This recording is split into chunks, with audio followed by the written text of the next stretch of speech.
Podemos começar, então, né? Bom, pessoal, boa noite a todos. Antes de começar, vamos pedir aqui desculpas a todos os nossos amigos, os habituês da caminhada, porque a semana passada, infelizmente, por motivos técnicos, nós não pudemos pôr a caminhada no ar. E muita gente aguardou até o último minuto ainda perguntando qual é o link para entrar e tal. Quer dizer, a gente vê que demonstra um interesse, uma satisfação, um carinho pela caminhada. Infelizmente, não pôde, mas a caminhada que ia acontecer, que seria realizada na quinta-feira, está sendo realizada hoje com a Norma Bonaccorso. Então, nós não vamos perder esse magnífico assunto, porque em vez de ser na quinta-feira passada, será hoje. Tá? Então, em primeiro lugar, o nosso agradecimento à Norma, por estar aí presente, preparar com tanto carinho essa palestra, ao pessoal da técnica, que está dando suporte para que ela aconteça, e a todos vocês que estão nos assistindo, estão participando, e depois vão fazer suas perguntas, seus comentários. Então, iniciamos com o nosso a todos. Boa noite! Boa noite! Boa noite! Boa noite! Boa noite! Boa noite! Agora nós, boa noite! Desde agosto, nós podemos ter energia para dar boa noite. E não só para dar boa noite, mas para caminhar. Vai, e para Corinthians! termos uma resistência. Mais do que nunca precisamos ter uma imunidade, uma boa resistência, uma boa alimentação. E, por isso, o restaurante vegetariano está aberto, né? Respeitando todos os protocolos que são necessários agora. Quem conhece a casa sabe que é um espaço bastante amplo, tem um pé direito bastante alto, janelas, não precisa de ar-condicionado, funcionários de máscara, álcool em gel, não tem mais o buffet, mas tem o mesmo tipo de alimentação. Sopa, salada, 3 opções de pratos quentes que vão prontos à mesa. Se você não gosta de um elemento e gosta do outro, pode intercambiar, frutas e sobremesa. Tá? Então, e um preço único sem a taxa dos 10%. Então, funcionando de segunda a sábado, das 11h30 às 15h30.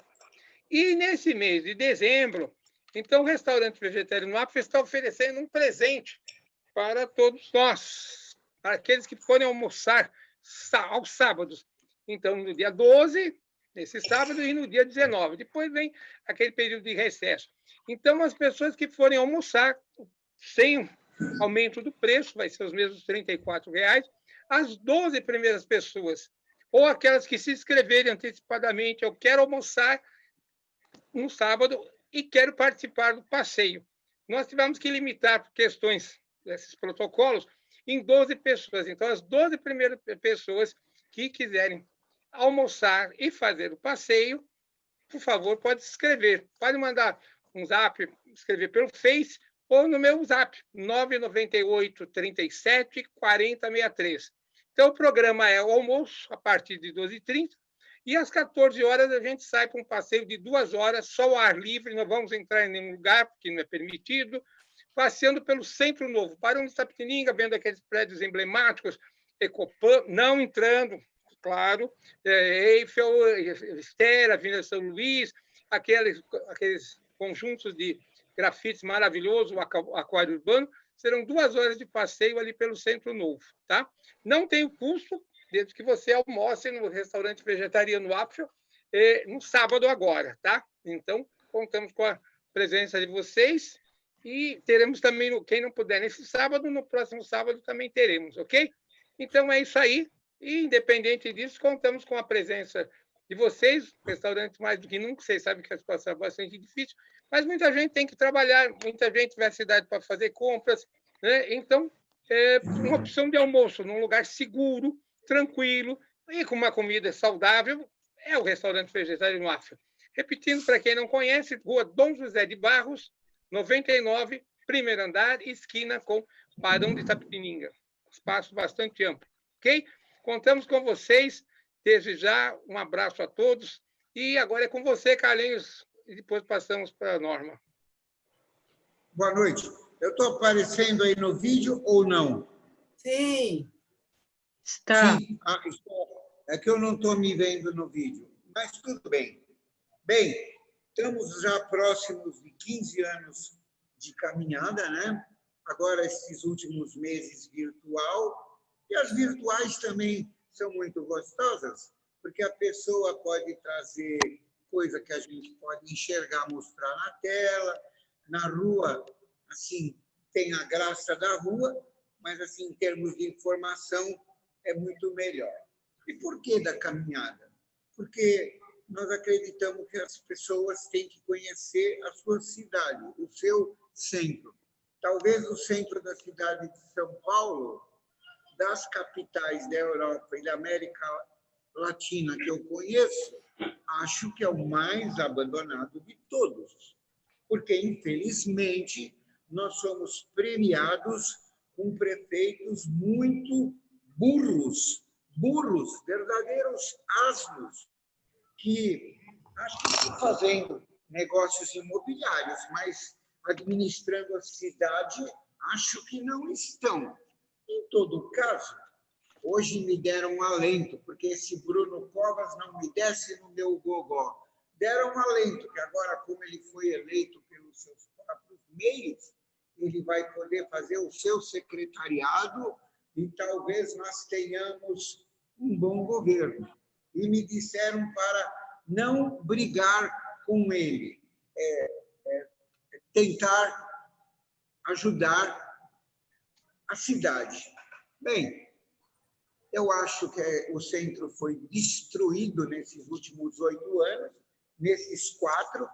Meu Deus do céu, quando eu vejo a obra do Anhangabaú, eu lembro dela, tiraram aquele desenho estupidamente magnífico do Jorge Wilhelm e da Rosa Clias e botaram um nada no lugar, um nada, um deserto.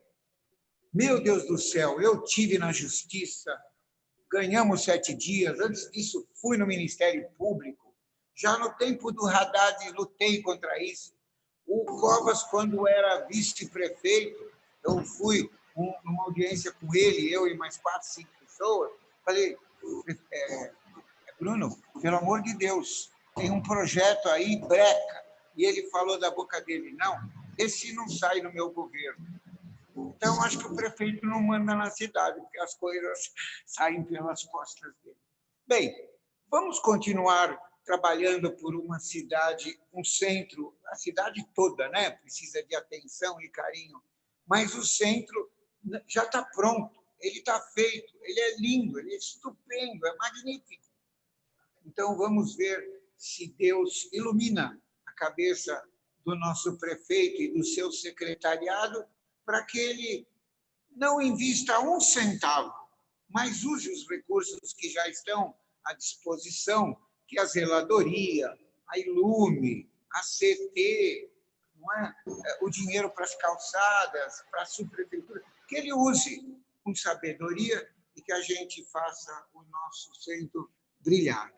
Norma Bonacorso, ilustríssima companheira da Faculdade de Direito da Universidade de São Paulo, vai hoje nos brindar com uma história muito bonita que nós já fizemos caminhando pela Santa Efigênia. Norma, que também mora no centro da cidade, e essa é a graça do centro. Mora no centro e ali no centro, na Praça Roosevelt, você convive apartamentos de 400 metros e convive com kitnet de 30 metros quadrados, como era a ideia do Copan, do arquiteto Niemeyer, que o Copan tem kitnet, um dormitório, 2 e 4 dormitórios, né? Então, essa convivência da empregada doméstica, do professor universitário, do grande industrial ou comerciante, no mesmo espaço. Isso é democracia urbana. Norma Bonacorso, muito obrigado pela sua presença. Vou desligar meu microfone e a palavra é toda sua durante o tempo que você precisar. Um beijo, ótima noite para você, Norma. Muito obrigada. Olá, pessoal, boa noite. Eu gostaria de começar agradecendo o honroso convite feito pelo Carlinhos Beltel, pelo Laércio, agradecer todo o pessoal aí da técnica que dando apoio, e vamos falar um pouquinho a respeito da história da Polícia Técnico-Científica, que como está aí na tela. Você pode ir, Ednei? Como é que a gente faz? Você passa o próximo? Isso. Então, aqui nós já fizemos o próximo, por favor. Nós já fizemos uma caminhada e nós vamos repetir um pouquinho essa caminhada e hoje a gente vai poder mostrar fotos, aí não vai se cansar tanto. O nosso caminho aí, o percurso foi de 4 quilômetros, quase 5 quilômetros. Então, o que a gente vai ver? Saindo lá do Teatro Municipal, nós vamos à Rua dos Gusmões, vamos passar na Casper Líbero, na São João, na Quirino de Andrade, na 9 de Julho, ver lá o edifício Joelma, e aí a gente vai voltar novamente para o Teatro Municipal. E no meio aí do caminho eu vou contando a história da Polícia Científica do Estado de São Paulo. Por favor, o próximo. Bem, antes da gente começar a contar a história da formação da polícia, vamos falar um pouco sobre as polícias de São Paulo na atualidade. Então, nós temos 3 corporações. A Polícia Militar, que é a polícia fardada, aquela preventiva, e que foi fundada em 1800... Deixa eu ver isso aqui, deixa eu tirar 1800, não consigo tirar aqui. Vocês devem estar vendo aí na tela, né? No início do século XVII, por Tobias de Aguiar, e ela possui 102 mil homens, né? Que a integram e atende por ano mais de 100 milhões de ocorrências. Já a Polícia Civil, que é a polícia judiciária, é aquela que atua, né, depois que o crime ocorreu. Então, ela vai investigar, ver quem é que foi, né, o autor, né, para levar aquilo para a justiça, para que a pessoa possa ser julgada. Ela foi fundada em 1841 e ela tem, na atualidade, 29 mil integrantes. E ela instaura mais de 380 mil inquéritos por ano. Já a Polícia Científica, na verdade, hoje ela se consagra como Superintendência da Polícia Técnico-Científica, ela ganhou autonomia, ela saiu, né, deixou de ser um departamento da Polícia Civil em 1998. Ela possui atualmente 4 mil integrantes, emite por volta, entre aqueles feitos pelo Instituto de Criminalística e o Instituto Médico Legal, que são seus 2 grandes institutos, né?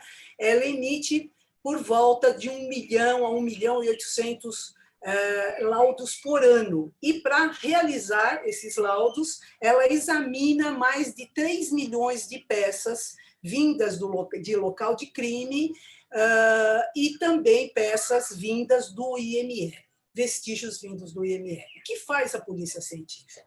Então, a Polícia Científica, ela, na verdade, ela vai reconstituir, né, o crime através de seus vestígios. Esses vestígios podem ser coletados no local de crime, como manchas de sangue, pegadas, impressões digitais, projéteis, armas. E isso é examinado, né? Isso aí num crime de homicídio, né?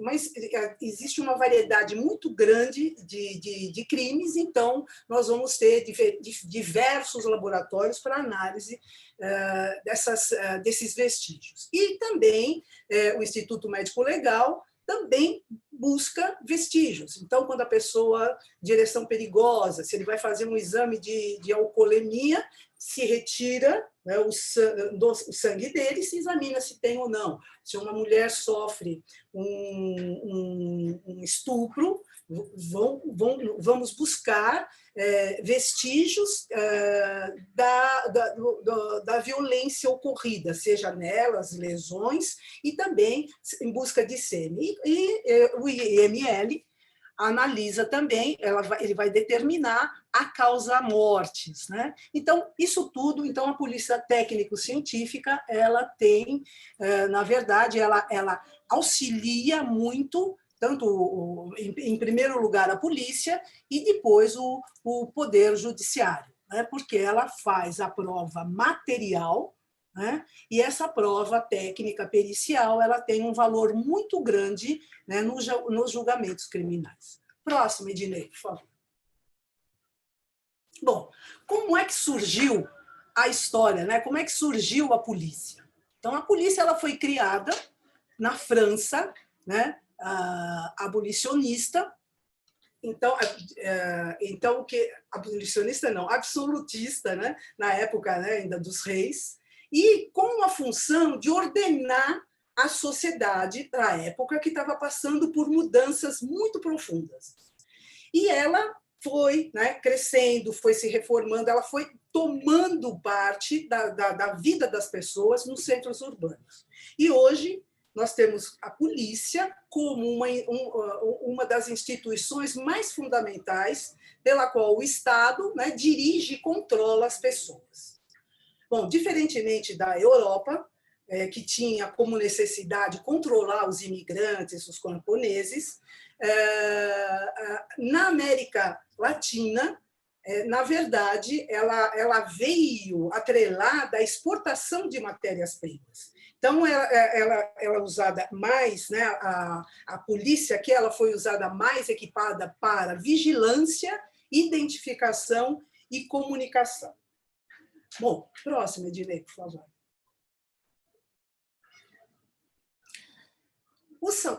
No final do século XIX, né, a polícia surgiu para atender os interesses dos cafeicultores e contornar as crises econômicas, né? E aí ela aparece, então, como uma mediadora, né, para a integração dos conflitos, né, entre a classe dominante e os trabalhadores. E aí, nossa polícia sempre foi tumultuada, né? Então, o que aconteceu? O governo do Estado tentou várias vezes, né, reformar as corporações policiais, ampliando o número, mas isso só fez aumentar os conflitos. E, dada a violência e o despreparo dos policiais, as corporações eram, na época, lá no começo do século, no começo do século XX, alvo de repúdio, de críticas, e por isso ela foi sofrendo sucessivas reestruturações. Próximo, Ednei. Bom, em 1894, o secretário de Justiça ele fez um relatório, apresentou para o presidente do Estado, falando que o aumento dos crimes e a ineficácia da justiça era devido ao despreparo dos membros da polícia que eram incapazes de recolher provas ou de investigar com método. Então, aí o que acabou acontecendo? Antônio de Godoy, que era o chefe da polícia, né, anos depois, em 1904, ele acreditou que essa problemática, né, desse despreparo, ela não era apenas da escolha do pessoal. Ele falou que a polícia, né, ele veio com a ideia de modernização da polícia civil, como estava ocorrendo em grandes capitais, né, do mundo. Aí, o que ele falava? Né? Ele falava assim, policiais habilitados não se improvisam. E ele acrescentou que a polícia empírica, né, deveria ser sucedida pela polícia científica da época, a polícia daquela época, lá do início do século XX. Próximo, direito. Por favor. Bom, e aí, o que ele começou a fazer? Ele tomou várias providências para ir aparelhando a polícia. E aí, na gestão do secretário da Segurança Pública, Washington Luiz Pereira de Souza, ele, em 1907, ele criou um gabinete de identificação.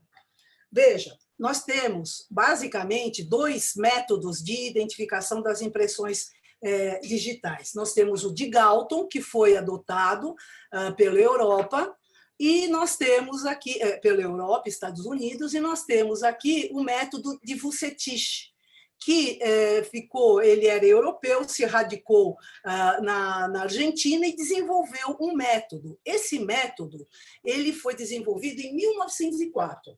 Em 1905, o Brasil já adotou antes mesmo da Argentina adotá-lo como método de identificação. E em 1907 foi criado um grande gabinete de identificação aqui em São Paulo. E nós vamos ver depois o que aconteceu, onde é que ele está. Então, o que aconteceu? Por que toda essa vontade, né, de se criar isso? Porque a identificação criminal, ou seja, né, as pessoas que cometem crimes e que doam as suas impressões digitais, e isso fica lá num banco de dados, né, para os padrões internacionais, ter um banco de dados, a identificação criminal, era a chave das polícias modernas. Por quê? Estabelecendo uma identificação inequívoca, né? Porque antes era só reconhecimento. Será que a pessoa é uma pessoa parecida com aquela?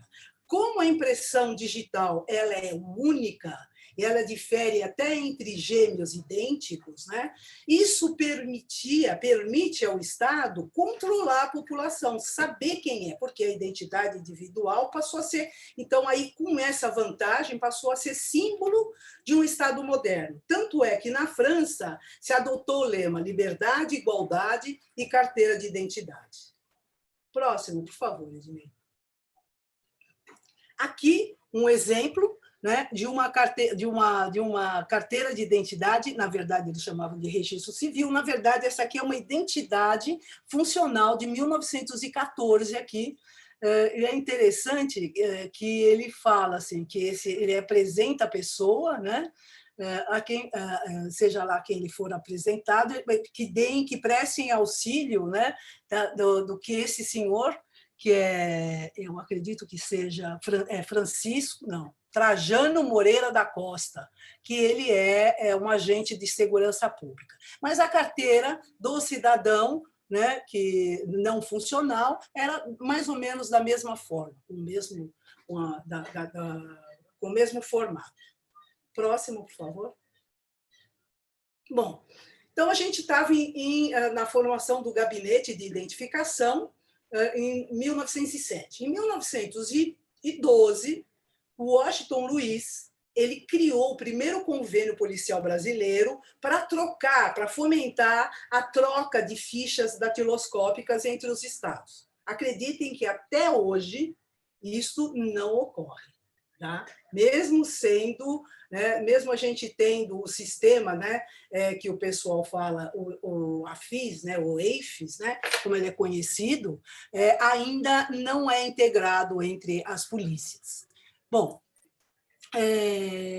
eu me lembro que eu usei esse sistema EIFES na época em que caiu o avião do presidenciável, o Campos, e nós precisávamos das impressões digitais vindas de outro estado, e elas vieram escaneadas. Algumas a polícia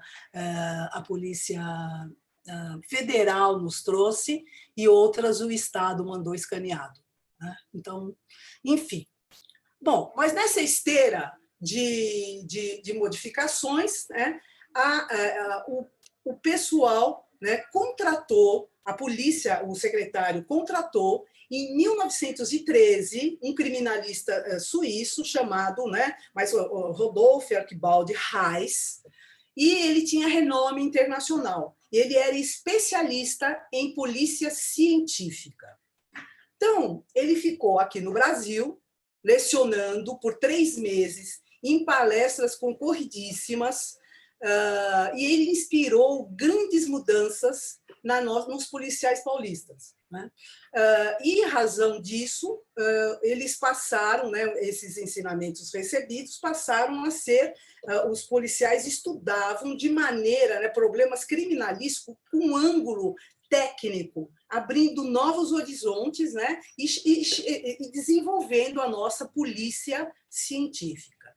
E isso, né, essa vinda do Reich, trouxe, né, muita luz para o desenvolvimento e estimulou o desenvolvimento da nossa polícia técnica. Por favor, o próximo. Então, aqui, o Reich, esse aqui sentado, ladeado por seus alunos, né, em 1913. Ele voltou depois do Brasil, em 1930, então veio, ele era muito querido. Próximo. Bom, as aulas que ele dava, eles versavam sobre o quê? Sistema de identificação, ou seja, né, as impressões digitais, como coletar, os laudos técnicos. O laudo, o que significa? Assim, a opinião do perito sobre aquilo que está sendo analisado por escrito. E isto vai, num primeiro momento, auxiliar o delegado de polícia para ele ter a sua opinião sobre o crime que está sendo investigado, e depois isso vai junto no inquérito policial e vai ser analisado pela acusação, que é a promotoria, também pela defesa. Então, os laudos técnicos têm esse condão, é onde o perito coloca o resultado do trabalho dele. As perícias elas vão ser resumidas no laudo técnico.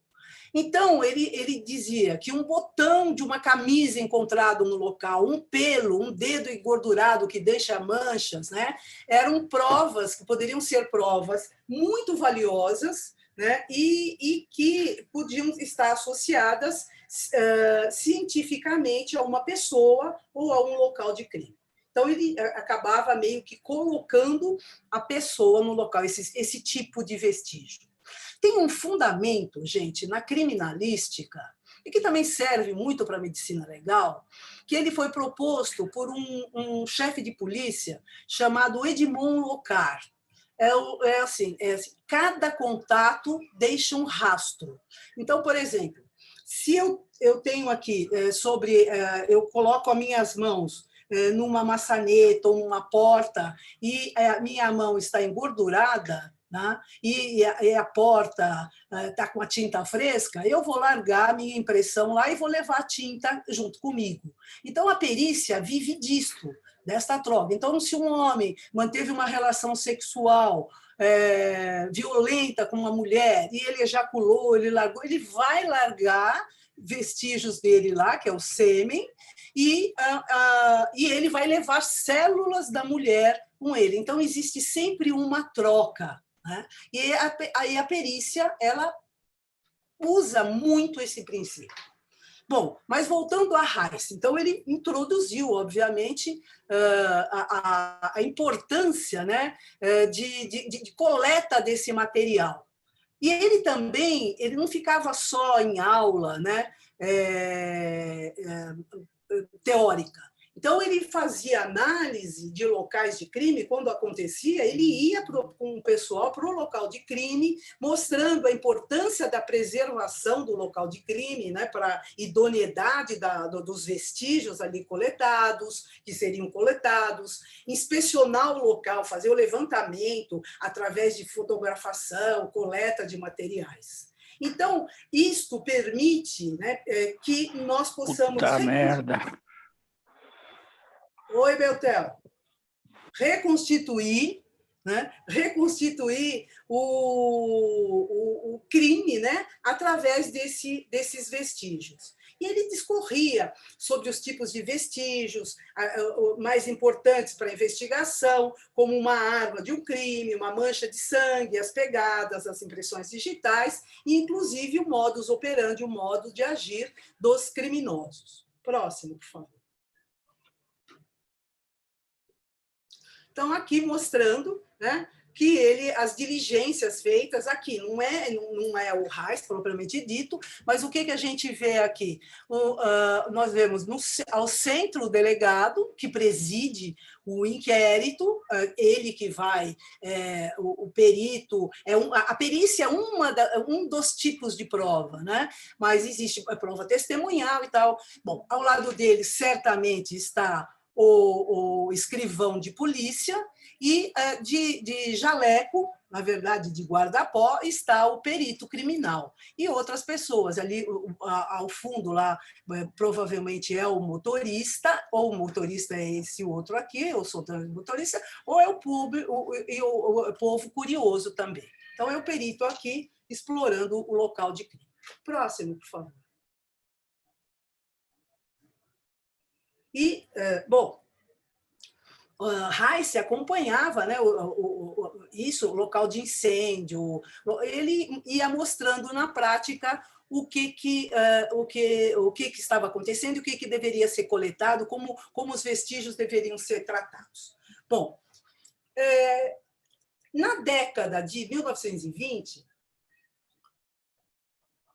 existia uma tendência mundial de se criarem departamentos, delegacias especializadas, né?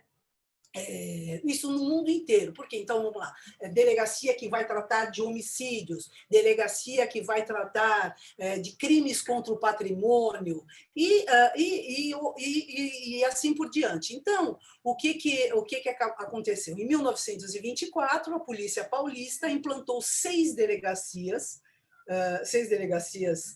especializadas, e dentre elas a Delegacia de Polícia Técnica, né?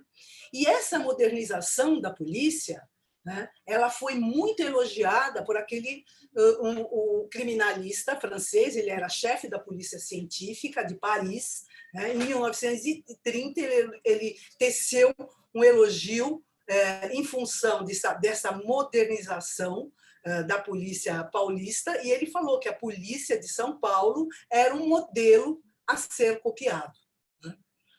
Bem, em 1934 foi criado o setor, então veja como a coisa vai crescendo, o setor da polícia científica, e que estava diretamente subordinado, né, ao delegado-geral. E aí, o que continha nesse setor de polícia científica? Nós tínhamos o Instituto de Criminalística, né, e Medicina Legal, tínhamos o laboratório, reunidos, né, num único prédio, que era o Laboratório de Polícia Técnica, e o Serviço Médico e a escola. Então, aí nós vamos ver sempre assim, uma mistura, né, entre... Aqui ainda não está o Instituto de Identificação, mas deveria ser, porque as impressões digitais, né, elas estarão relacionadas, né, ao cometimento de crimes. Além da identificação civil, no mínimo, né, o banco de dados criminal, identificação criminal, deveria ficar junto. Mas aqui, nesse primeiro momento, não está. Mas aí a gente vai ver junto sempre o Instituto de Criminalística, o Instituto Médico Legal, na verdade, né, com outros nomes, e as academias de polícia, a escola de polícia. Então, nós começamos com o nome de Laboratório de Polícia Técnica, o que mais tarde vai ser o Instituto de Criminalística, o Serviço Médico Legal, que vai desaguar no Instituto Médico Legal, e a escola de polícia, que mais tarde vai desaguar na Academia de Polícia. Próximo, por favor, Ednei. Aqui, mostrando uma viatura da Polícia Técnica na década de 20. Próximo, por favor. Aqui, o nosso primeiro ponto, né, do nosso passeio aqui da caminhada noturna. Né? Da primeira vez nós andamos até lá. Então, aqui era o gabinete de investigações, e a polícia científica ficava aqui, né? A polícia técnica ficava aqui, e lá na Rua dos Gusmões. Ele foi inaugurado em 1927. E aqui a gente vê ao lado, né, o prédio ainda continua lá, aqui nos dias de hoje, só que, né, totalmente voltado a outras atividades. Próximo, por favor. Aqui nós temos... Então, sempre lembrando, eu vou falar aqui em nome, porque isso daqui eram fotografias, né, da revista da Polícia Civil, e eles sempre, a polícia técnica pertencia, então, e sempre ficava, eles sempre priorizaram a escola de polícia, mas ela está junto lá, a polícia técnica estava junto também. Então, essa aqui, do lado aqui esquerdo da tela, a antiga escola que ficava na Rua dos Gusmões com a Avenida Rio Branco. Ela funcionou lá de 27 a 36. E aqui, mais abaixo, né, a escola de polícia da Rua Visconde de Rio Branco, no bairro da Liberdade, e funcionou lá a escola de 36 a 37, abrigando os laboratórios da Polícia Técnica. Próximo, por favor. E saiu, Ednei. Opa, próximo, por gentileza. Aí nós temos, depois, a escola de polícia e os laboratórios foram para a Rua Conde do Pinhal, e lá ficaram também na Liberdade, e lá ficaram de 37 a 1937 a 1944. Aí nós temos a escola na Rua da Glória, depois de 44 a 51. Este prédio ainda existe, tem aqui do lado, é que tem aqui não está dando para ver direito, pelo menos aqui na minha tela. Esse edifício está ainda hoje lá, mas tem outro tipo, né? É usado para outras atividades, mas não pertence mais ao Estado.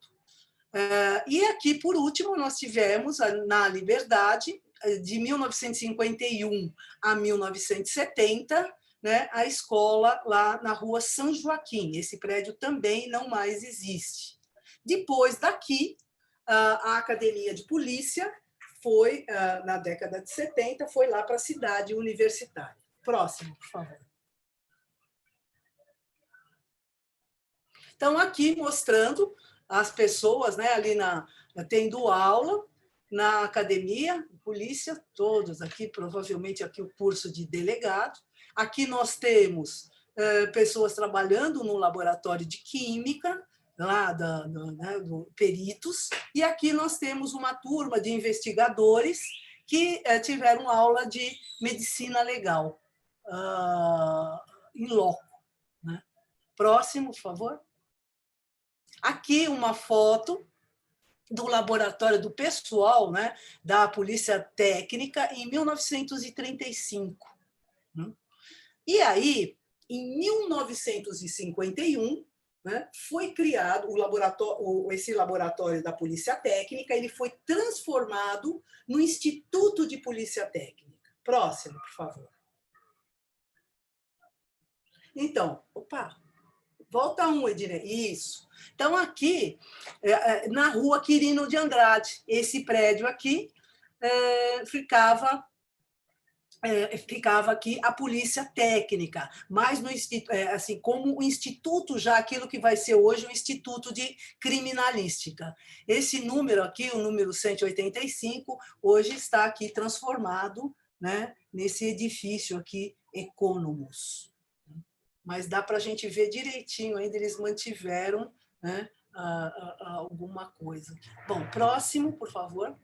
Esse aqui é o segundo ponto da nossa caminhada aqui pelo centro da cidade, no que diz respeito à polícia técnica, né, a polícia técnico-científica. Próximo, por favor. Bom, a gente viu o início da história. Agora, o meio da história.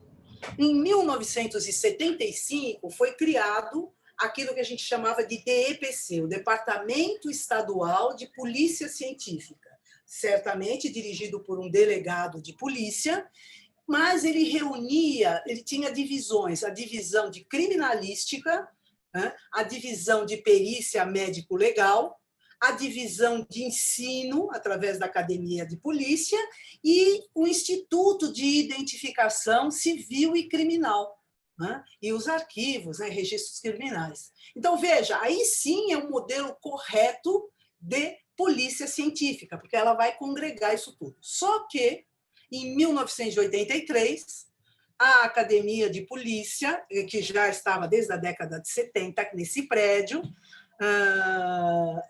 esse prédio muito bonito, ele é do Cláudio Tosi, né, lá da FAO. Foi feito por ele. Em 1983, esse prédio foi feito na década de 70, e em 1983, a Academia de Polícia sai desse departamento do DEPC e passa a ser, né, um departamento da Polícia Civil. passa a ser um departamento da Polícia Civil. Próximo, por favor, Ednei. Desculpa, eu falei, Cláudia, Décio Tosi. Bom, agora a história presente. O que nós temos, né? O que nós temos de novo em relação à polícia técnica? Em 1998, o governador Mário Covas ele assinou, né, um decreto organizando a superintendência da polícia técnico-científica, ou seja, a polícia técnico-científica saiu, deixou de ser um departamento da Polícia Civil e passou a ser uma superintendência, subordinada diretamente ao secretário da Segurança Pública, né, congregando um Instituto de Criminalística e um Instituto Médico Legal. Tá? Aquele departamento, o DEPC, que era o Departamento de Polícia Científica, ele passou a se chamar DIRD, que era o Departamento de Identificação. Então, a identificação civil e criminal ficou dentro desse departamento da polícia. Então, eles ficaram com o departamento de identificação e nós ficamos só, a polícia técnico-científica se tornou uma polícia, a terceira polícia do Estado, apenas com o Instituto de Criminalística e o Instituto Médico Legal. Próximo, por favor. Bem, nosso terceiro ponto, né, na nossa caminhada, aqui na Rua Casper Líbero, 370, nós temos um Instituto de Identificação, Ricardo Gamble Daunt, que é mais conhecido como IRGID, e ele foi fundado em 1907 e hoje ele se localiza aqui. Ele já emitiu mais de 60 milhões de carteiras de identidade. Próximo, por favor. E hoje é tudo digitalizado.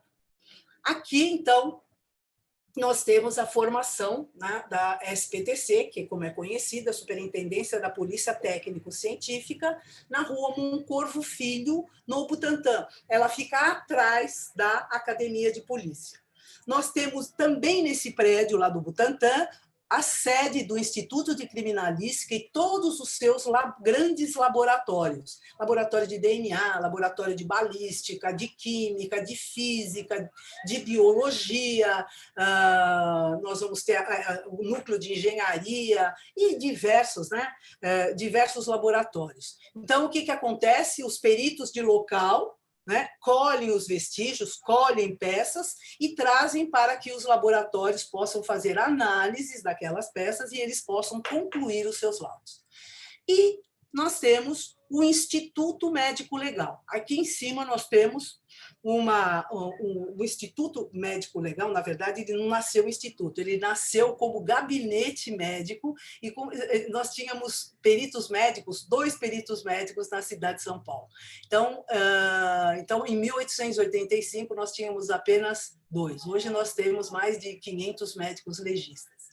Bom, e a partir de 1958, né, o Instituto Médico Legal passou a recebeu esse nome, o Gabinete Médico, mudou para cá e depois o que posteriormente é o IML. Eu trabalhei nesse prédio aqui por 10 anos na seção de toxicologia, no último andar aqui, no último andar, desse primeiro prédio voltado para a Rua Teodoro Sampaio. Então, aqui nós temos a clínica médica, nós temos vários laboratórios e temos, né, hoje aqui a vista aqui ao lado, né? Então, nós temos o necrotério. Na verdade, os IMLs, eles atendem a 80% dos atendimentos dos IMLs são com pessoas vivas, né, que vão fazer exame de corpo de delito, vão colher materiais para exame toxicológico, violência sexual. O restante, né, na verdade, diz respeito ao necrotério. Então, o IML trabalha mais para os vivos do que para os mortos. Próximo, por gentileza. Bom, desde 1998, a polícia técnico-científica ela vem ganhando, né, destaque institucional muito grande, né, nos meios de comunicação. A gente todos os dias, se a gente ouvir um jornal, seja na hora do almoço ou na hora do Jornal Nacional, seja que for, sempre vai falar, o laudo vai falar, a perícia será feita, dada a importância, né, disso na vida, né, na investigação criminal. E ele tem dado, então, a Superintendência da Polícia Técnico-Científica, ela vem ganhando, né, notoriedade, não só nos meios de comunicação nacional, muitas vezes internacionais, dadas os grandes acidentes de massa que a gente enfrentou por aqui, né? E ela tem... acontece isso devido à sua grande contribuição na elucidação de crimes. Então, a polícia científica tem o papel de produzir provas materiais de conteúdo técnico-científico irrefutável. E esses achados, né, técnicos formam preciosos bancos de dados que servem tanto para a investigação tradicional, que é aquela investigação que me fala assim, olha, veja se esse indivíduo aqui estuprou essa mulher, né? Eu consigo hoje dar essa resposta e, com esses bancos de dados, a polícia técnico-científica passa a ter um papel proativo. Eu consigo falar, mesmo sem me perguntarem nada, se entrou ali um material, eu falo, olha, este homem já estuprou esta mulher, na zona pessoas, né, mulheres na zona norte, na zona sul, na zona oeste, por outros casos. Na segunda, se fosse isso. Já na primeira ele já seria preso, né? Lá, se ele estivesse lá. Olá. Então, o próximo, Ednei, por favor. Bom, nós vamos falar um pouquinho a respeito de dois eventos de interesse pericial. Olha, eu estou cada...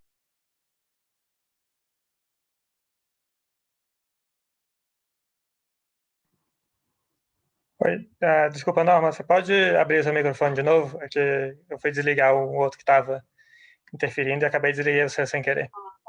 Tá bom. Deixa eu... Isso. Pronto. Obrigado. Mudou? Então, nós vamos falar de dois crimes, dois eventos ocorridos, né, na verdade, aqui no centro de São Paulo. O primeiro deles, por favor, Ednei. É o crime da mala.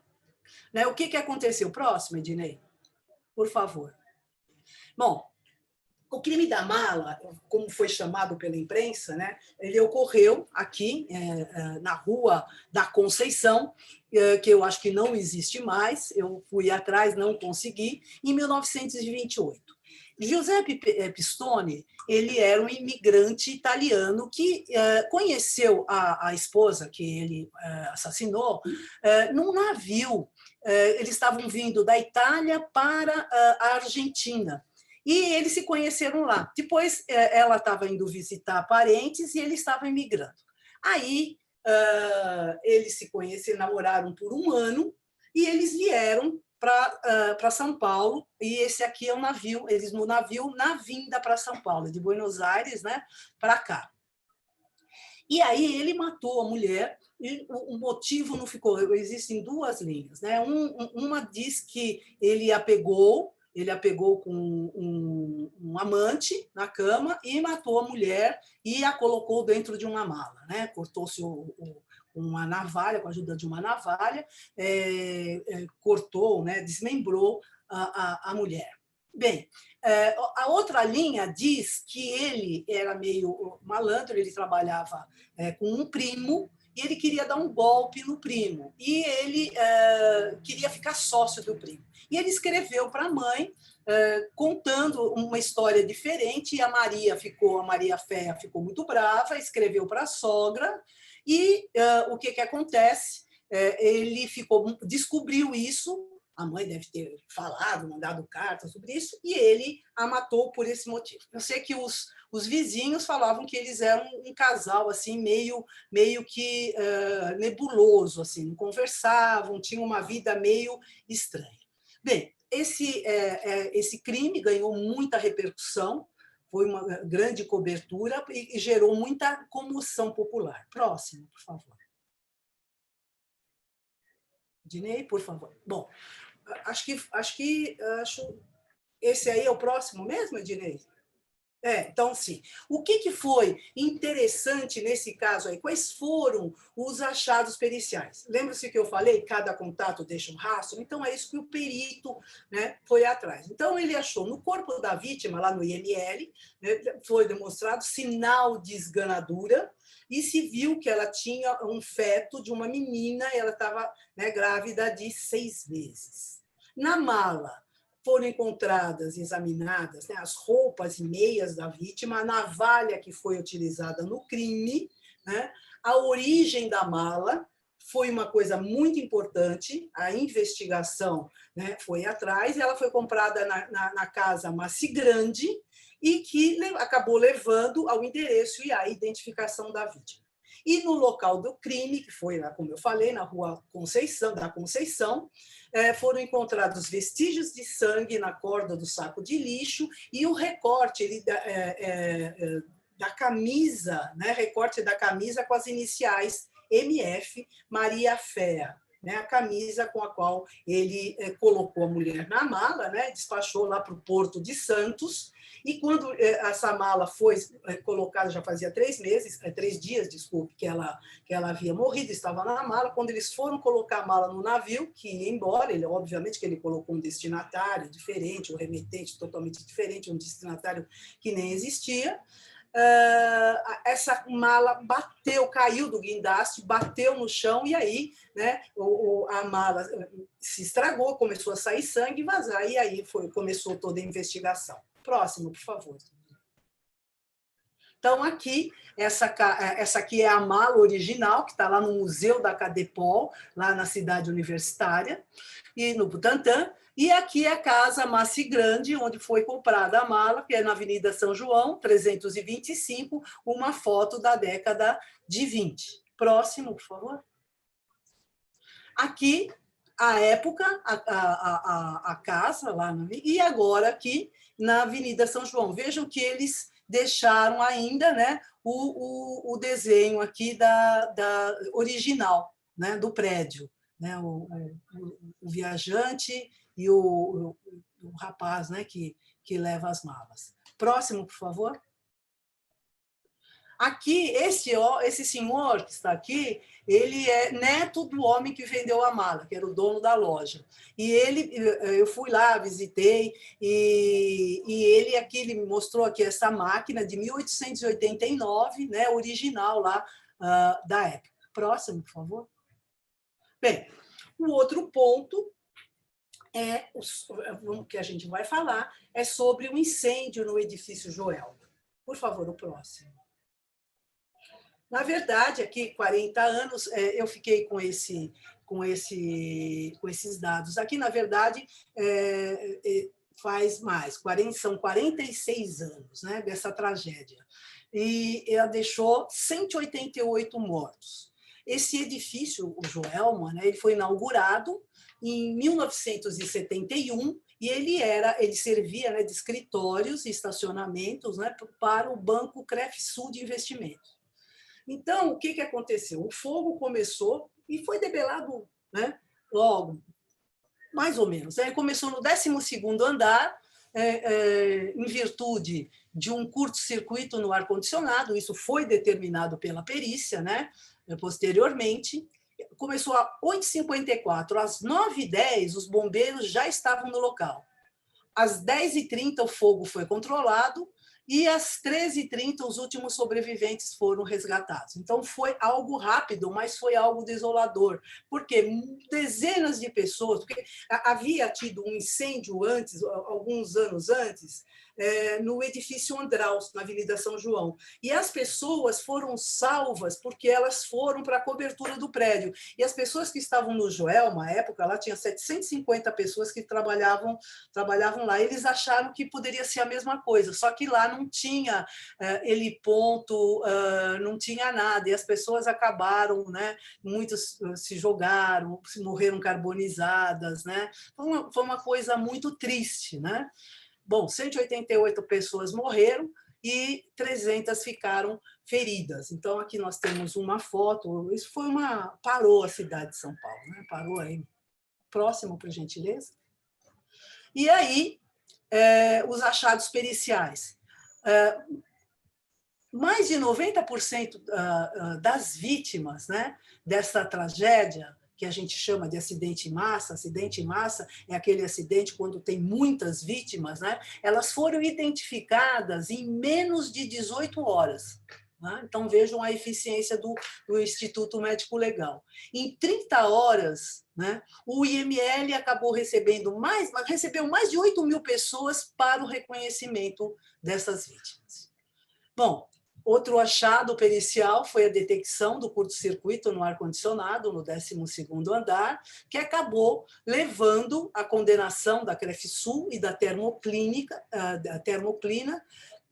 que é a empresa responsável pela instalação do ar-condicionado. Condenação também do gerente da Crefsul e de funcionários da Termoclima, e também isto levou à mudança no Código de Obras da cidade. Próximo, por favor. E aqui nós temos o edifício que hoje foi, né, em meados dos anos 2000, ele foi renomeado para, né, como edifício Praça da Bandeira. Então, basicamente, é isso que eu queria mostrar para vocês, e agora a gente retorna, por favor, o próximo, para o Teatro Municipal, e o Carlinhos, né, vai gritar Viva São Paulo, e a gente grita também. É isso, pessoal. Eu agradeço a atenção de vocês. Espero não ter sido muito cansativo, mas é isso aí. Muito obrigada pela oportunidade. Uma boa noite. Eu não sei se vocês querem fazer perguntas, eu estou à disposição. Viva São Paulo! Viva São Paulo! Viva São Paulo! Viva São Paulo! Muito bom! Parabéns! Bom, muito bom. Obrigada. Excelente palestra. Obrigada. Obrigada. Muito bom mesmo. Parabéns. Muito obrigada. Parabéns, foi ótimo. Obrigada. Obrigada. Alô? Oi. Lúcio Geller. O Lúcio Geller ficou muito entusiasmado com o seu didatismo. Lúcio Geller, você está na linha? Lúcio. Cumprimente a doutora Norma por todos nós, por favor, Lúcio Geller. Desculpa, repita que eu não te ouvi. Cumprimente a doutora Norma Bonaccorso. Doutora Norma. Todos nós. Eu vi que você ficou entusiasmado com o didatismo e a retórica. Doutora Norma, parabéns pela sua didática, pela sua clareza. Muito obrigada. Gostei, eu sempre, assim, a polícia é uma coisa que nos traz muita curiosidade de tudo, e eu vi que a senhora sabe de tudo um pouco. Eu queria saber, não sei se a senhora se pode se pedir, se a senhora pode disponibilizar esse material de PowerPoint. Com certeza. Já está com o Ednei, pode ficar. Como que a gente faz? A gente passa o e-mail para ele? Eu acho que aí o Ednei depois ele responde. Fala, Ednei. Aqui no chat não tem como passar arquivo, mas eu posso passar no grupo da caminhada, né, no WhatsApp, e aí de lá o Laércio passa para mais gente, vai chegar para todo mundo. Quem conheceu o Laércio e o Carlinhos, eles vão pegar também pelo grupo. Então pede para eles.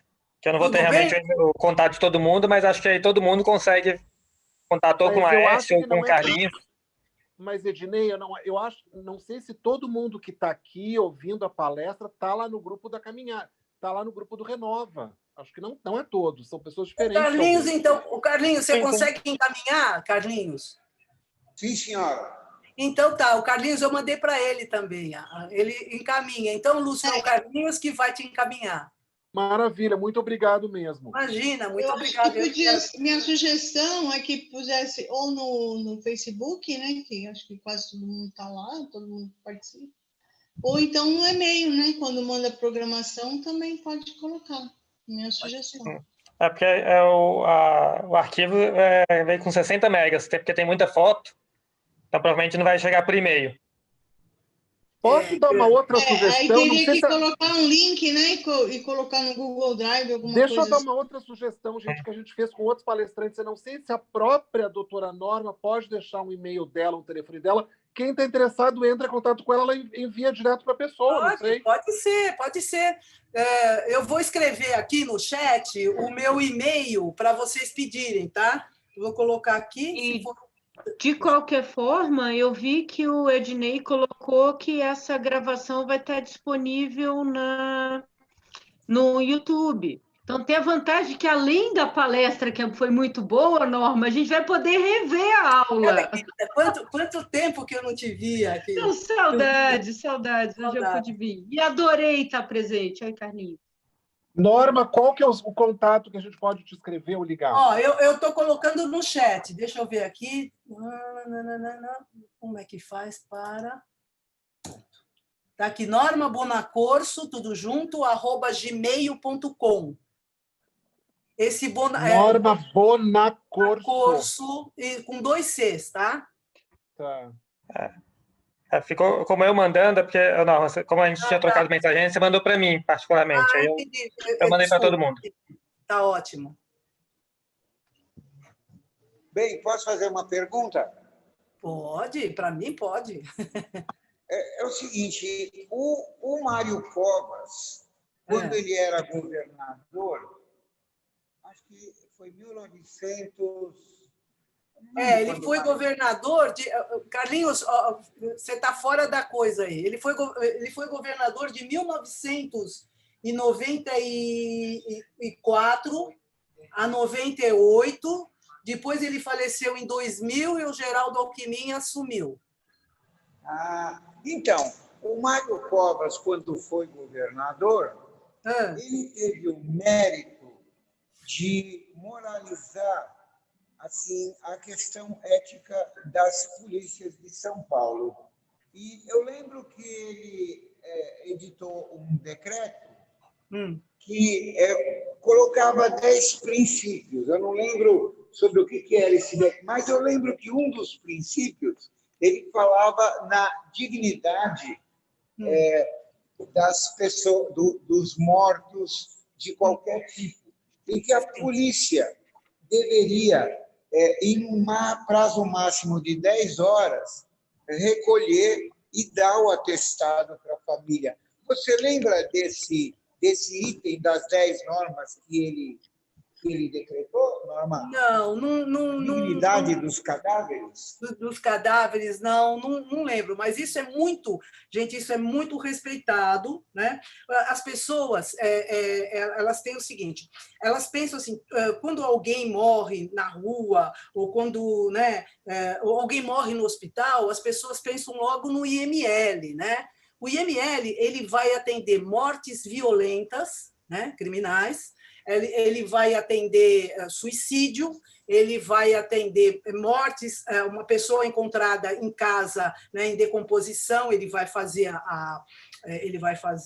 porque pode ter sido morta, ter algum tipo, né, de sinal, ela está em decomposição, então o IML faz a necrópsia.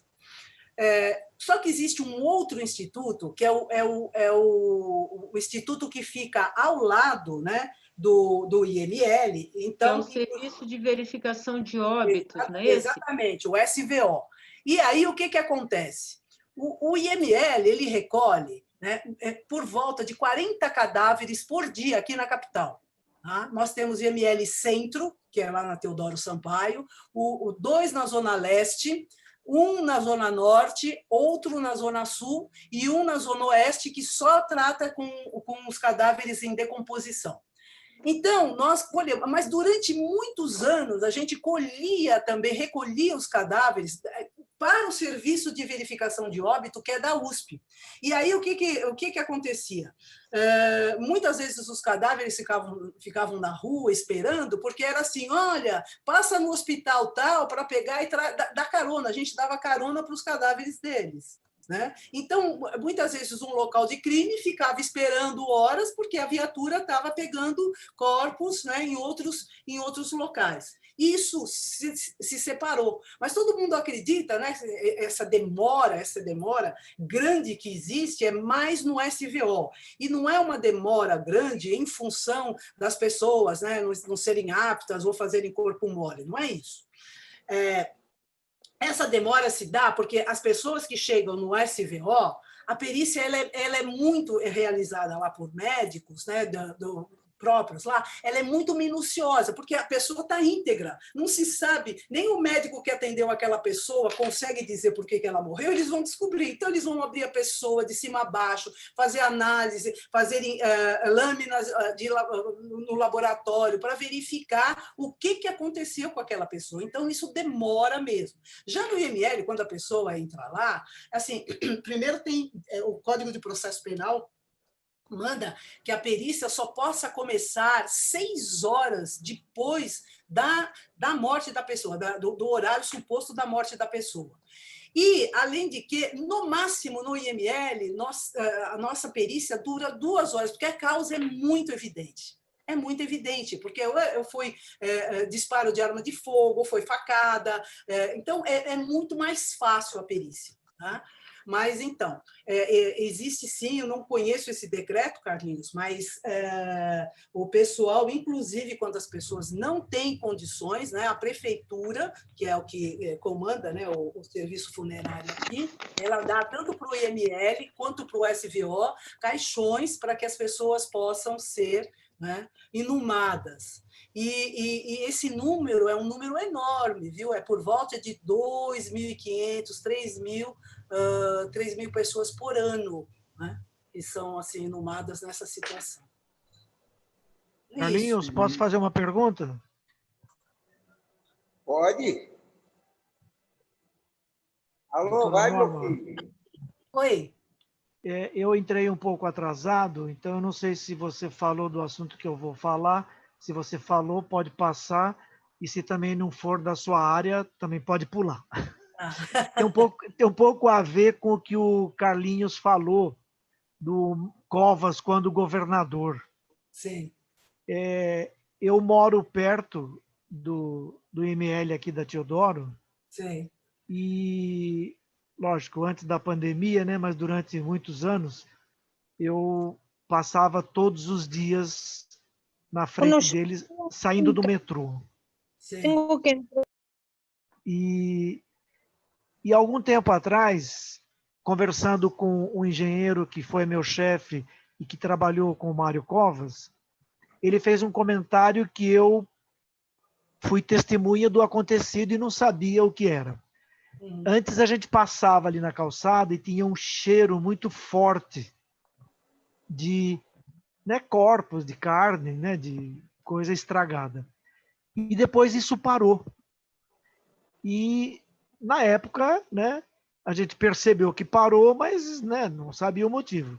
E aí esse engenheiro, que foi meu chefe, fez um comentário de que o Covas deu uma ordem para resolver este problema, para que não passasse o mau cheiro de dentro do IML para a rua.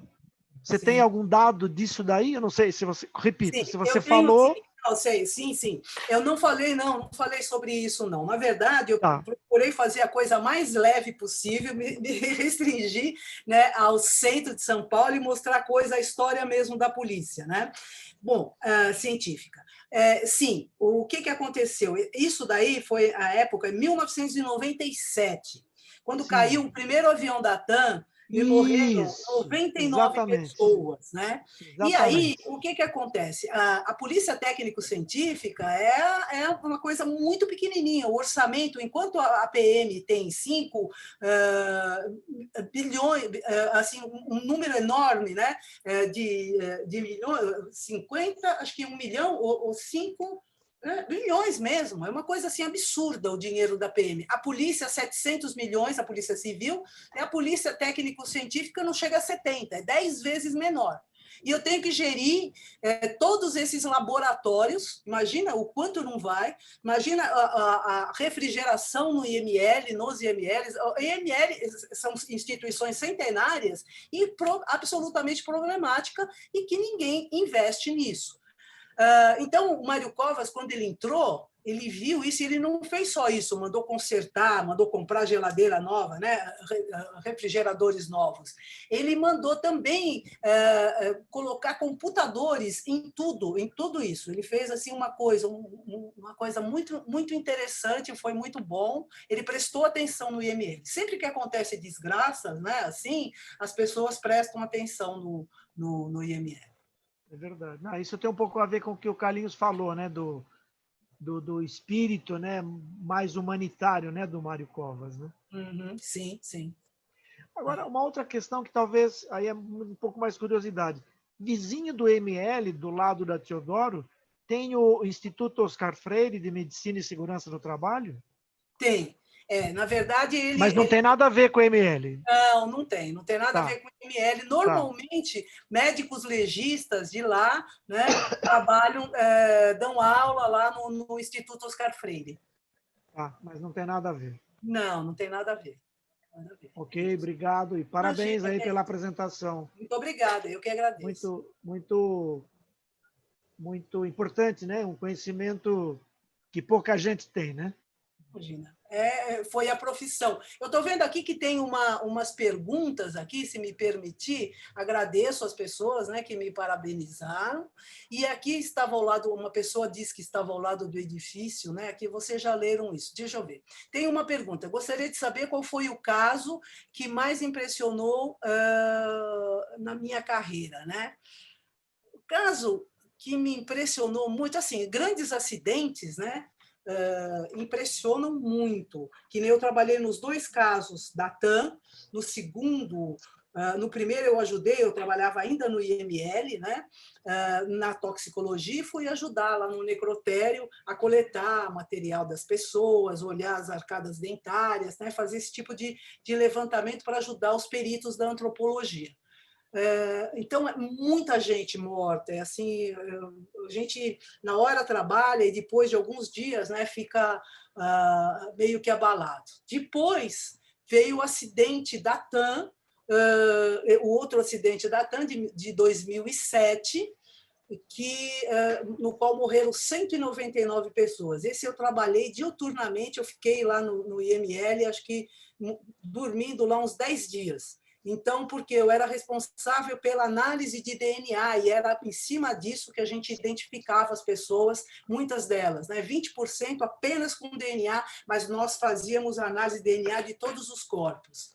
Depois me impressionou bastante também o acidente do Eduardo Campos, em que o avião dele, né, perdeu o controle, o piloto perdeu o controle do avião e se enterrou. Então, imagine o que aconteceu lá em Santos, né? À medida ele entrou girando. Então, imagine, é como uma mangueira com a água, ela com água, né, correndo, e aquilo lá, o avião, então, espalhou partes de corpos, né, por um quarteirão. Então, nós identificamos essas pessoas, assim, nós subimos, eram 7 pessoas que estavam lá. Então, a gente esperava uns 500 quilos, eu subi de Santos com uns 300 quilos de carne, sabe, assim, humana, né? Porque aquilo estava totalmente, assim, foi uma perícia, essa aí, totalmente pautada no DNA, isso impressionou bastante também. Mas o que me impressionou muito e me pegou, assim, desprevenida, aquilo que pega muito assim é violência contra a criança, principalmente violência sexual contra a criança. Eu me lembro na época da Isabela Nardoni, todo aquele furor, né, da imprensa falando e tal. E eu estava terminando o meu doutorado, eu tinha tirado 3 meses de licença-prêmio para eu terminar a escrita do meu doutorado. E aí a gente fica, porque você vai se adequando, né, à violência, a coisas violentas. E aí nós recebemos, quando eu voltei, não tinha nada a ver com... Estava tendo o julgamento lá dos Nardoni. Eu voltei para o laboratório, entrou um caso de uma menina de Osasco, que veio, foi o seguinte, o pai dessa menina deu um churrasco onde ele morava, lá no cortiço, e não convidou uma pessoa, né? E essa pessoa pegou a criança, abusou sexualmente dela, era uma menina de 4 anos, e esquartejou essa menina e jogou dentro de uma lata de frio asfalto, ou seja, de piche. Encontraram essa criança e nós tivemos que recompor essa criança. Foi assim uma coisa assim muito difícil, através do DNA, né? Muito difícil. Então é isso. São coisas assim que marcam a gente. Deixa eu ver aqui. Aqui, tem uma pergunta. Da Kátia, todos os peritos precisam passar por treinamento policial ou não necessariamente? Estou pensando especificamente no pessoal de laboratório. Sim, sim.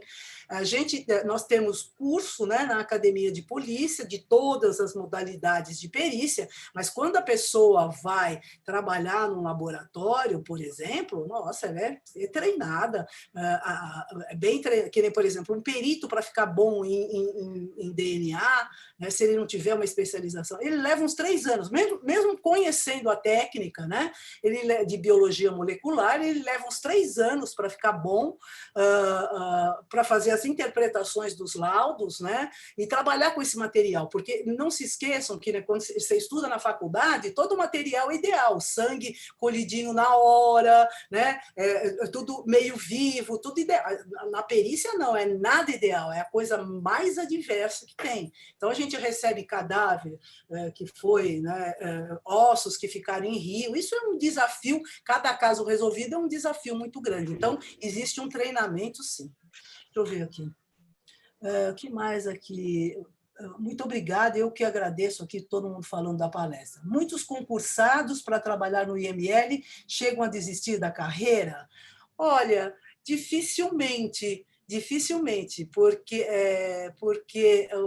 mas uma vez o Sindicato dos Peritos Criminal mandou fazer uma pesquisa sobre a insalubridade, né, do trabalho.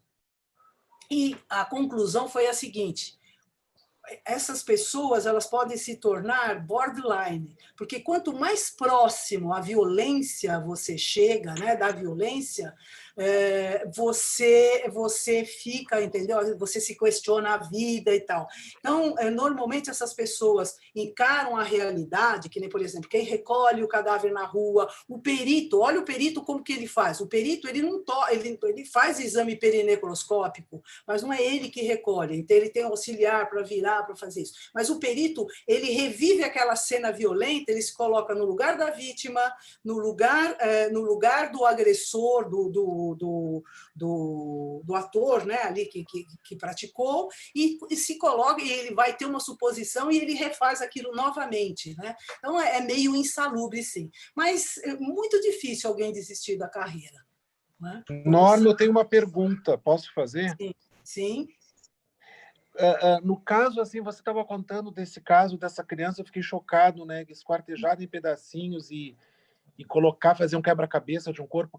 Como quando você fez esse trabalho, e as pessoas que trabalham com isso, como conseguem manter um equilíbrio, um psicológico? Vocês têm um acompanhamento de temos, não.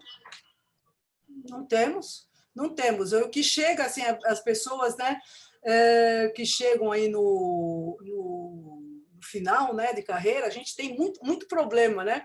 Tem, assim, na academia de polícia, né, tinha lá um setor de psicologia, mas que não era específico para isso. Não era específico para isso.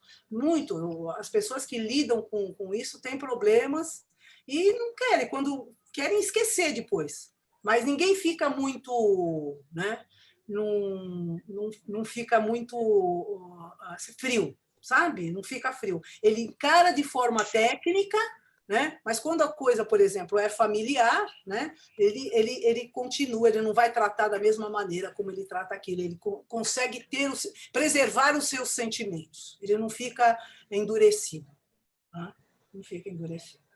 Mas não Obrigado. tem de nada. Doutora, uma pergunta. Em 2000,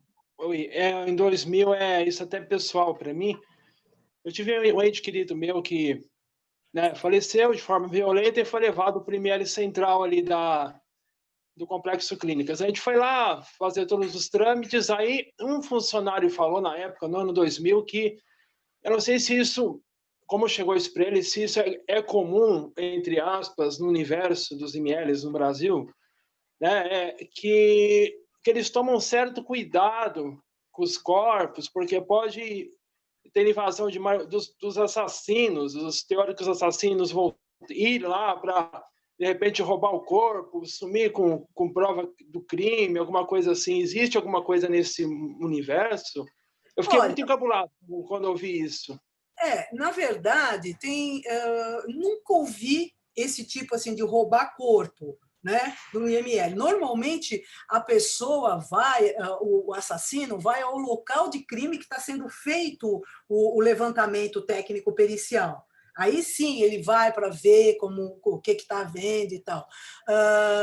Às vezes, essas pessoas podem ir ao IML não para roubar corpo, porque ele não vai ali, só vai dar causa-mortes, né? Mas o que ele faz? Ele vai para os familiares verem. Tá? Ali é uma espécie de ameaça, isso sim. Ameaça, tá? Ele faz esse tipo de coisa, ele costuma fazer. Mas a gente tem ali no IML, a gente tem investigadores, né, que fazem toda a vigilância, né, do prédio mesmo. Né? Isso. O que mais estou vendo aqui? Se tem muito aqui, uma outra pergunta, se tem muitos casos de necrofilia, né?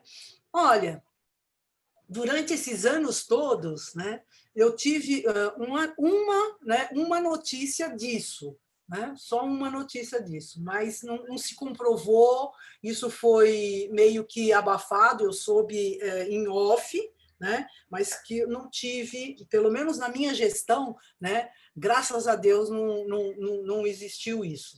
Mas assim, eu me lembro do pessoal.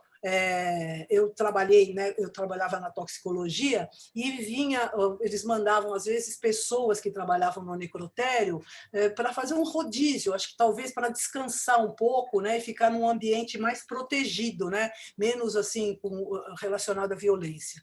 E eu me lembro da Maria Rosa, era uma técnica de laboratório que contava que muitas vezes, né, assim, funcionários do IML davam própria roupa, né, às vezes tiravam do corpo para colocar no cadáver, que o cadáver não tinha nada, sabe? Então eles tinham assim muito respeito, né, em relação às vítimas, né, porque chegam sem nada, né, e isso. Mas que tristeza, meu Deus. Uma tristeza, sim, uma tristeza. Mas existiu um caso também, que ela me contou, de uma pessoa que trabalhava lá, acho que é um auxiliar de necrópsia. A gente tem assim, médico legista, o auxiliar de necrópsia e o atendente de necrotério. O atendente de necrotério é aquele que fica atendendo lá no balcão, ajuda, e o auxiliar realmente ajuda o médico a fazer a necrópsia, abrir, serrar, né, aqui a cabeça, para poder colhe o material, colhe o sangue, colhe a urina, né, e encaminha isso para o laboratório, colhe as vísceras, né, para a gente fazer os exames toxicológicos. E ela me contou que tinha um auxiliar de necrópsia, atendente de necrotério, que quando chegava o cadáver, ele era, sei lá, ele ia e batia no rosto do cadáver e falava bandido, né? Nossa, a Maria Rosa foi, porque ali tinha uma assistência policial, foi lá na hora, relatou isso para o delegado, ele foi para a corregedoria e foi demitido, a bem de serviço público. Porque não tem, é um corpo, ele tem que ser, né, não importa o que a pessoa fez, a gente tem que ter o respeito profissional, né, pela pessoa. Isso é muito grande, muito grande. Deixa eu ver se tem aqui. Apoio psicológico não temos. Os peritos são médicos e profissionais da saúde. Na verdade, nós temos 2 tipos de peritos, né, aqui no estado de São Paulo. a lei que regula a perícia diz que tem 3, mas nós temos o perito criminal, que é aquele que vai para o local de crime ou ele trabalha em laboratórios, o perito médico legista, que trabalha, né, nos IMLs, e nós temos também a figura do perito odontologista.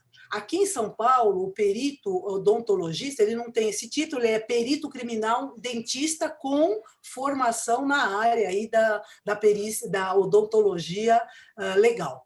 Né?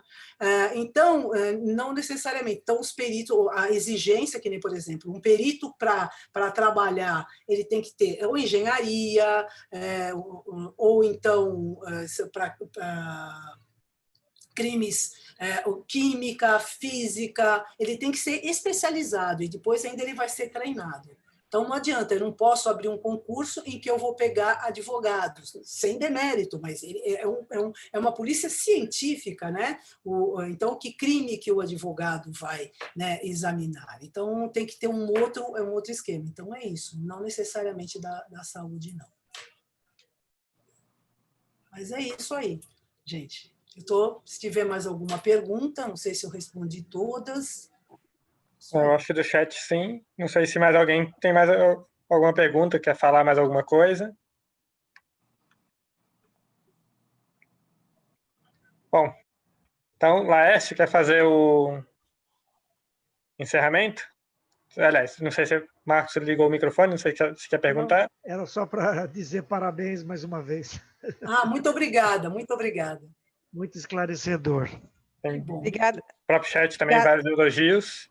Obrigada pela palestra e adorei seu gato. Obrigada. Uma hora ele passou atrás. É? Ele quis ter um minuto de fama também. Era uma grande... grande... agradecer a Norma, que prontamente atendeu o pedido para fazer essa palestra. Depois ainda tivemos um problema semana passada, falou, não tem problema, eu faço de novo. E foi muito interessante, que é aquela coisa que todo mundo vê passar o carro da polícia, ainda muita gente falando polícia técnica, mas ninguém sabe da história. Então, quando eu falei para o Carlos, ele falou, acho que é um assunto bastante interessante, que a Norma já tinha feito aquela vez, e ela prontamente aceitou, e foi essa palestra maravilhosa. Norma, muito obrigado pela aula que você deu para a gente, foi bastante legal, vou ainda disponibilizar todo esse material para quem está interessado, né? Claro. Valeu. Eu só queria fazer uma pergunta, Norma, antes de encerrar. Pode ser? Pode, claro. Norma, como você entrou nesse ramo? Qual foi a sua iniciação? O que você tem estudado? Como é que você resolveu entrar? Conta um pouquinho da sua carreira profissional antes de chegar à diretora. Eu entrei... Bom, eu fiz faculdade de biologia e trabalhava, à época, com ecologia. Eu fiz faculdade de biologia e estava trabalhando, já estava formada, eu me formei em 1983, e trabalhava com ecologia. Aí, eu sempre ouvia falar, eu dava aula na periferia, lá no Colégio de Estado, e eu sempre ouvia falar que a polícia oferecia oportunidade, assim, os trabalhos, de trabalhar em plantão. Então, eu teria oportunidade de estudar. Então, aquilo sempre ficou na minha mente. Eu sempre ia lá na academia de polícia, que eu estudava lá na USP, e eu entrava na academia de polícia e fazia a pergunta, tem algum concurso aberto? E aquelas mulheres, né, aquela coisa do funcionário público, com aquela boa vontade, não tem e tal. Bom, enfim, aí abriu em 1986. E eu estava eu falei assim, nossa, um concurso de perito criminal. Eu falei, o que faz um perito criminal? Né? Não sei, né? Como você está falando. Não tinha a série do CSI, né? Hoje em dia as pessoas têm, né, uma noção por causa da série que mostra, é um pouco diferente lá dos Estados Unidos, eles têm uma coisa de investigar, meio policial. Aqui não, nós somos cientistas forenses. Pois bem, e aí eu cheguei e vi, eu falei assim, perito criminal, o que será que faz? Era o último dia do concurso. Aí eu falei, não, eu não vou prestar isso. Eu falei assim, nem sei o que faz. Aí estava tendo a Constituinte. E aí eu ouvi lá falar assim, o crime ecológico. Eu falei, olha, eu vou fazer perícia em crime ecológico, vou ficar uma perita em crimes contra o meio ambiente. Aí o que acabou acontecendo? Me inscrevi, Gente, eu comecei o curso em 1986, 87. Nunca vi tanto cadáver na minha vida. Foi um choque. Foi um choque. Eu aprendi a perícia. Assim. Aí eu fui, como eu tinha experiência em laboratório, fui bem colocada, né, no concurso. Eu consegui ficar aqui em São Paulo, no IML. Né? E aí eu fiquei no laboratório de toxicologia. Aí eu via, eu analisava todas as ervas, os pós, as pedras. A gente que falava se aquilo era da boa ou não, dava o laudo sobre aquilo. Bom, aí o que acabou acontecendo? Eu vi a minha vida acadêmica muito resumida nisso. Aí eu comecei a fazer faculdade de Direito, fui fazer lá no Largo de São Francisco, que é por isso que eu sou colega do nosso Carlinhos, né? E aí, depois, eu acabei, né, fui convidada em 1997 para montar o laboratório de DNA no Instituto de Criminalística. Aí nossa, imagina, eu tinha me formado em 83, e aí, em 97, a ciência evoluiu. Eu usava pipeta na época da faculdade, pipeta de vidro. Aí era tudo com micropipetas, né? Então, eu estudei mais 2 anos e meio. Para isso. Aí fui para os Estados Unidos, fui para Brasília, Estados Unidos, um monte de coisa. Aí eu trabalhava com isso, lecionava como colaboradora na USP, na FAAP, na Oswaldo Cruz, eu trabalhava muito. Aí me convidaram, acabei depois indo para a assistência do superintendente à época, e depois o secretário, né, o governador, fui convidada a dirigir o Instituto de Criminalística e depois a polícia toda, o Instituto, que a gente tem mais de 200 unidades pelo estado inteiro. Foi isso aí, foi assim. Obrigado, né? Bem interessante também a sua história pessoal, além de toda a história profissional. Obrigado, Norma. Imagina, eu que agradeço. E agradecer a todo o pessoal da técnica, avisar que vai estar disponível no Face também, a gravação toda da caminhada. Fica o convite para a próxima caminhada na quinta-feira. Boa noite a todos, um ótimo final de semana. Boa noite, Norma, boa noite, Carlinhos, boa noite, técnica, boa noite a todos. Ótimo final de semana para todos e até a próxima semana, se Deus quiser. Até. Muito obrigada por tudo. Muito obrigada. Boa noite a todos aí. Boa noite. Boa noite. Queria recomendar que vocês ouçam. Boa noite a todos.